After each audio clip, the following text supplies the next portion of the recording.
అందులో ముందుగా మనం ఇవాల్టి రోజు ఆదిలక్ష్మి శ్లోకం గురించి చెప్పుకుంటాం.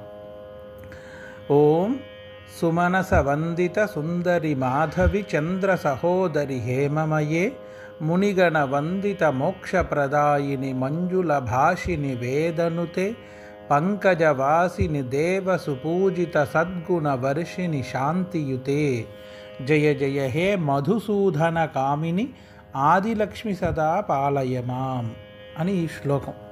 సుమనస వందిత అంటే సుమనస్కులైన వారు, అంటే శాస్త్రోక్తంగా వేదోక్తంగా బ్రాహ్మణత్వాన్ని పూర్తిగా అవలంబిస్తూ ఉన్న వారిచే నమస్కరింపబడిన అని ఒక అర్థం వస్తుంది. ఇంకొక అర్థం ఏంటంటే 10 మందికి మంచి చెయ్యాలి, మంచి విషయాలు ఉండాలి, అసత్యం పలకకుండా ఉండాలి, మంచి పనే చెయ్యాలి, 10 మందికి సహాయం చేయగలగాలి, మనం ఉన్న దాంట్లో మనము తినాలి, 10 మందికి పెట్టాలి, అందరికీ సన్మార్గమే చెప్పాలి, చెడు అలవాట్లు చేసుకోకూడదు, మంచి అలవాట్లతోనే ఉండాలి అని స్వయంగానూ భావిస్తూ ఎదుటివారికి కూడా అదే మార్గదర్శనం చేసే వాళ్ళని సుమనస్కులు అని అంటారనమాట.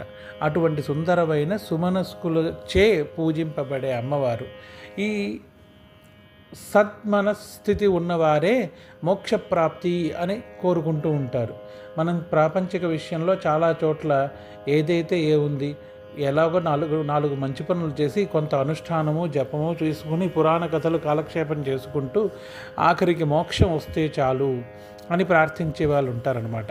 ఆ మోక్షము అనేది ఇద్దరికే వస్తుంది. ఒకటి ఎవరిపైనైతే గురుకృప పరిపూర్ణంగా ఉంటుందో వారికి, రెండవది ఎవరైతే పవిత్రమైన మనస్సుతో 10 మందికి సహాయం చేస్తూ పుణ్యాన్ని మాత్రమే ఆర్జిస్తూ ఉంటారో వారికి అనమాట. అటువంటి సుందరమైన సుశీల మనస్సు అని అర్థం అనమాట. అటువంటి వారిచే పూజింపబడే, వందిత అంటే పూజింపబడే అమ్మవారు సుందరి మాధవి, మాధవుని యొక్క భార్య, సుందరమైన అని అర్థం ఇక్కడ.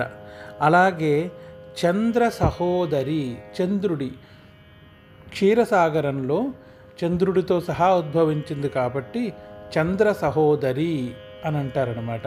చంద్రుడి యొక్క సహోదరి అయిన హేమమయే, బంగారపు కాంతితో ప్రజ్వలించుచున్న అని అర్థం. అమ్మవారు బంగారపు రూపంలో వెలుగుతూ ఉందిట. అటువంటి ఆవిడ మునిగణ వందిత, మునులు వారి యొక్క శిష్య పరంపరతో సహా కలిసి వారి యొక్క మార్గదర్శకంలో నడిచే మనలాంటి చాలామంది భక్తులచే నమస్కరింపబడుతున్నా, పూజింపబడుతున్నా అని అర్థం. ముని